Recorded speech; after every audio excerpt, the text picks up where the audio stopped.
আপনারা প্রশ্ন করেছেন যে শুধু আধার কার্ড জমা দিলেই কি ভোটার তালিকায় নাম উঠবে। নির্বাচন কমিশন বলছে যে নিয়ম অনুযায়ী আধার কার্ডের সঙ্গে তালিকাভুক্ত 11টা নথির অন্তত একটা নথি দেখাতেই হবে। যদি না থাকে বিএলও বিষয়টা দেখবেন। আধার কার্ড ছাড়া প্রয়োজনীয় কোনো নথি না থাকলে ইআরও খতিয়ে দেখবেন। পরের প্রশ্নে যাব।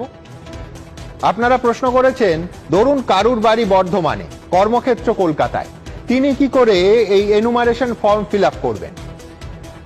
নির্বাচন কমিশন বলছে বাড়ির অন্য কেউ তার হয়ে ফর্ম ফিল আপ করে দিতে পারবে।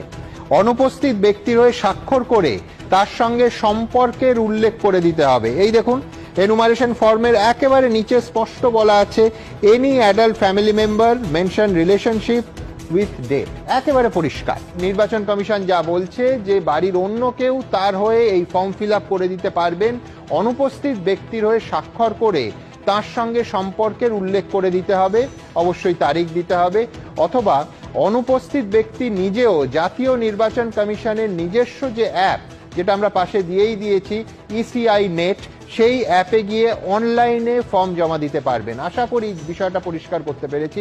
আমি তৃতীয় প্রশ্নে সব থেকে বেশি যে প্রশ্নগুলো আসছে তার 3টে প্রশ্ন আপনাদের দেখাবো।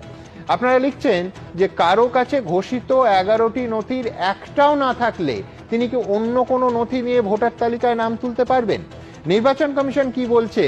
নির্বাচন কমিশন বলছে নির্বাচন কমিশনের তালিকাভুক্ত নথিগুলো থাকতেই হবে, অথবা 2002 সালে ভোটার লিস্টে তার বাবা, মা, ঠাকুরদা, ঠাকুমা অথবা পরিবারের কারুর নাম থাকতে হবে।